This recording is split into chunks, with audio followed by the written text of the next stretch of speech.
बात करेंगे उत्तर प्रदेश के मुख्यमंत्री योगी आदित्यनाथ जी के बयान की, उस बयान की जिसमें उन्होंने 500 साल पहले हिंदुस्तान आए मुगल आक्रांता बाबर का जिक्र करते हुए कहा कि बाबर ने अयोध्या में जो किया, संभल में जो किया और बांग्लादेश के हिंदुओं के खिलाफ जो कर रहा है, उन सब की प्रवृत्ति एक सी है, उनका डीएनए एक जैसा है। ये हिंसा फैलाते हैं, समाज में विभाजन पैदा करते हैं। हिंसा करने वाले जिहादी कट्टरपंथी संभल के पत्थरबाजों और मुगल आक्रांता बाबर के डीएनए को एक बताने के बाद मुख्यमंत्री योगी आदित्यनाथ पर विपक्ष का वार शुरू हो गया।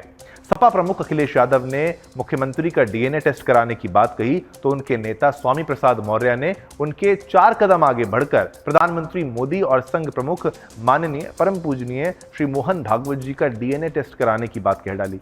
समाजवादी पार्टी के नेताओं की प्रतिक्रिया आने का सिलसिला अभी भी खत्म नहीं हो रहा है और बात जब बाबर की हो और आप सोचिए एआईएमएम जो है वो प्रमुख उसके असदुद्दीन ओवैसी, वो कहां से पीछे रह जाएगा। प्रतिक्रिया नहीं आए ऐसा हो भी नहीं सकता उसकी। उसने कहा कि अपनी प्रतिक्रिया देते हुए कि बांग्लादेश के हिंदुओं से भारत के मुसलमानों का क्या लेना देना। सही है ओवैसी, आपका जो बात आपकी वो सही है, लेकिन आपके समर्थकों का बांग्लादेश के हिंदुओं से कोई लेना देना नहीं है, लेकिन हमारा तो लेना देना है। आपका तो हिंदुस्तान के हिंदुओं से भी कोई लेना देना नहीं है। ओवैसी, आपका फिलिस्तीन के मुसलमानों से कोई लेना देना है, लेकिन बांग्लादेश के हिंदुओं से कुछ लेना देना नहीं है आपका। और आपके लेने देने से कोई फर्क भी नहीं पड़ता, क्योंकि हिंदुओं के प्रति आपकी घृणा, आप सबकी घृणा जग जाहिर है। भाईजान के 15 मिनट वाली बात भी सभी को याद है और इसीलिए योगी जी ने कहा है कि संभल के दंगाइयों और बांग्लादेश में हिंदुओं के खिलाफ हिंसा कर रहे अब्दुलों का डीएनए बाबर वाला है। क्या है पूरा मामला, इसे समझने के लिए आप पहले वो बयान सुनिए, उसके बाद प्रतिक्रियाएं भी आपको सुनाते हैं।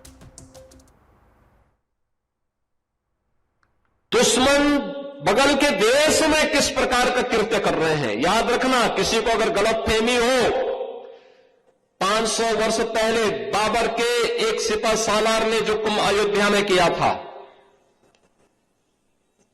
जो काम संभल में किया था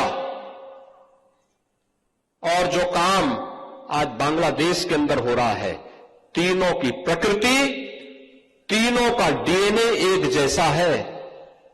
गलतफहमी में मत रहना। अगर कोई ये मानता है कि वो बांग्लादेश में हो रहा है, तो यहां भी बांटने वाले तत्व उनके लिए बेट बन करके खड़े हो रखे हैं, पहले से खड़े हैं। वे समाज के सामाजिक ताने बाने को छिन्न भिन्न कर रहे हैं, सामाजिक एकता को तोड़ करके,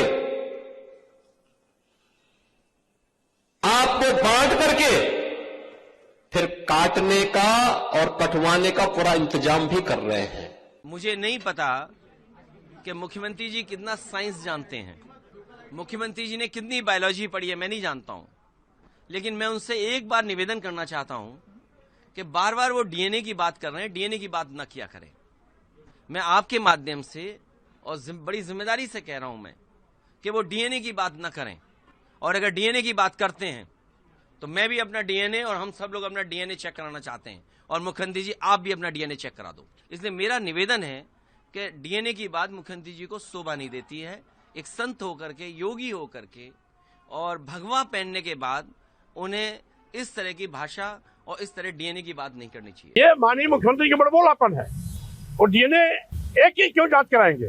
डीएनए जांच के लिए तो सबसे पहले माननीय मुख्यमंत्री योगी जी को डीएनए जांच करानी पड़ेगी, माननीय मोदी जी को डीएनए जांच करानी पड़ेगी, आरएसएस प्रमुख श्री मोहन भागवत जी को डीएनए की जांच करानी पड़ेगी। ये बात बहुत आगे जाएगी। मैं समझता हूं कि वो फ्रस्ट्रेट हो गए, इधर उधर की बात कर रहे हैं। एक चुनावा मुख्यमंत्री जो पद पे आसीन हो, लॉ एंड ऑर्डर मेंटेन नहीं कर पाता और इधर उधर की बात करके लोगों को मूर्ख बनाने का, लोगों का ध्यान हटाने का काम करता है, मैं इसको सही नहीं मानता।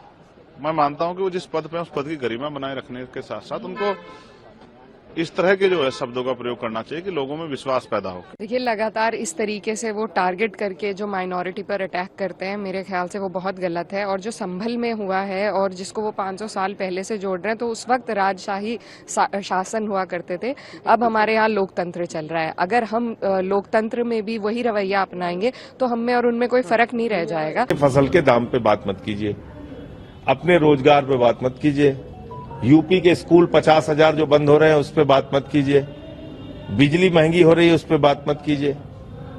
तो इन बातों को कहने का मकसद क्या? आप भी इन पे सवाल नहीं पूछते, आप भी इन सारे सवालों को पूछते हैं कि भाई बाबर हो गया और ये हो गया वो हो गया। तो इसके पीछे के असली मकसद को उत्तर प्रदेश की जनता को समझना पड़ेगा, वरना ये क्या है, तो इनका तो काम आराम से हो रहा है ऐसे भड़का भड़का के। चलिए अब उस कट्टरपंथी, उस जिहादी सोच से ग्रसित मानसिकता वाले उस व्यक्ति का बयान भी सुना देते हैं जिसको बांग्लादेश के मुसलमानों से लेना देना है, फिलिस्तीन के मुसलमानों से लेना देना है, ना भारत के हिंदुओं से लेना देना है और ना बांग्लादेश के हिंदुओं से लेना देना है। उस कट्टरपंथी ओवैसी जिहादी सोच से ग्रसित व्यक्ति की आप प्रतिक्रिया सुनिए, उसने क्या कहा है। ये पहले तो वो बहुत ही खतरनाक और ऑब्जेक्शनेबल बात बहस के मुख्यमंत्री कर रहे हैं भारत के सबसे बड़े प्रदेश के। भारत के मुसलमान को बांग्लादेश के हिंदू से क्या करना है? यहाँ पर भी माइनॉरिटी है, वहां पर भी माइनॉरिटी है, और भारत का एक नागरिक कैसे जिम्मेदार है वहां पर जो कुछ हो रहा है? और क्यों बीजेपी सरकार वो डिपोज्ड लीडर को यहाँ पर भारत में अपने पास रखी है? भिजा दीजिए वापस उसको। दूसरी बात यह कि मुख्यमंत्री रहते वो संबल के इशू जो सब्सिडीज है उसको इन्फ्लुएंस करना चाह रहे, जो बिल्कुल ही गलत है, गैर अखलाकी बात है। तीसरी बात यह कि संबल का इशू जो है वो तो 1779 में खत्म हो, 1800 में खत्म हो चुका है। लॉ का एक रेस जुडिकिटा है, रेस जुडी का मतलब जो इशू डिसाइड हो चुका है उसको आप दोबारा नहीं कर सकते। और चौथी बात ये बाबरी मस्जिद के बारे में वो झूठ बोल रहे हैं। सुप्रीम कोर्ट ने कहा कि वहां पर मंदिर को नहीं तोड़ा गया था। अब डीएनए किसका कराएंगे? आप तो प्रकाश के हैं और आप डीएनए की आप बात कर रहे हैं। चलिए, डीएनए का मुद्दा तो गर्मा चुका है और प्रतिक्रियाएं भी हमने आपको सुनाई। और इस खबर पर, क्योंकि जनमत में हर जो खबर होती है वो केवल एंकर बोल दे वहां खत्म नहीं होती, उस पर पोल भी होता है। पोल के माध्यम से भी आपसे एक प्रश्न पूछा जाता है और उसका जो जवाब होता है उसका प्रतिशत वो मायने रखता है कि सोच जनता की क्या है।